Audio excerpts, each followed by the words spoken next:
Less than 5 minutes to trade in the very, very volatile, that's an understatement, session here. John Silvia, about the Federal Reserve. Jerome Powell today, his official first day here.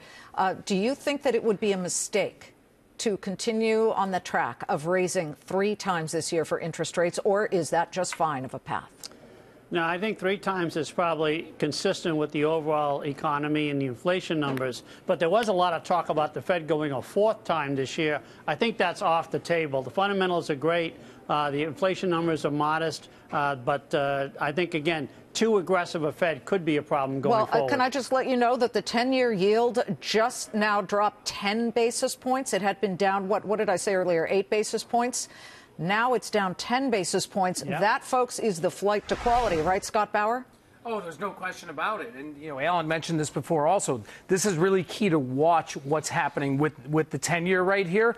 But listen, let's take a step back here, everybody, and go back 5 or 6 weeks. Okay, I know we can't go back in time. We can't Monday morning quarterback it, but go back 5, 6 weeks. We're right here. What has changed? Well, we see interest rates ticked up a bit. We're still seeing fantastic economic numbers. We're seeing great top and bottom line growth in companies. You know, the 3 or 4 interest rate hikes this year, I wouldn't say whatsoever that the 4th one is off the table. 3 for sure, but, you know, we can get this 1,000 points, 1,500 points back in the next month or so, Liz. I don't think this is really anything to be concerned about. It's a really healthy, fundamental pullback here. Charlie Gasparino?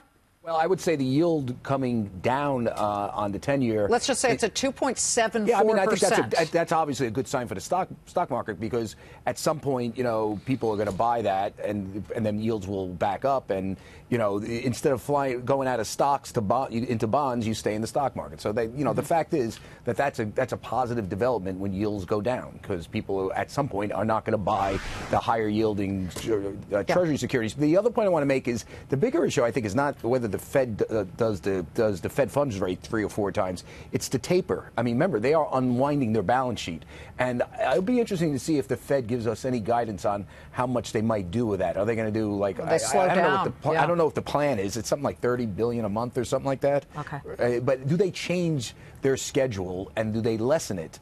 That would be real interesting and probably a positive for the market if they lessened it. 2 minutes to go to trade. Alan Knuckman, I really need you to tell us what you can tell our viewers to watch once the stock market closes at the E-mini futures. Give us times on the clock here, Eastern. Well, we saw the E-minis last night open up sharply lower. They got all the way back to positive about 4 o'clock in the morning my time. I thought, okay, we're all right. And then we sold off throughout the session and straight down. So markets take out their lows, and you want to see how things react. So let's see if we test those lows made today over the next course of the next couple of days, and how the market reacts. For me, one week of selling does not break the overall trend. And if you put your money in, unless you put all of your money in 2018, you're still ahead of the game. So you've given back gains. That's how you have to look at it.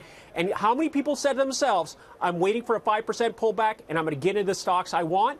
Well, guess what? Psychology overshadows that, and people have now pulled back those bids because they're afraid the market's going to go lower. So stick to your plan, think big long term, and see where we are by the end of the week. 1,100 points right now. That's what the Dow is losing, and yet it is still slightly above the highs of the year. Yeah, percentage. Let's be very clear. Down 4 1/3%.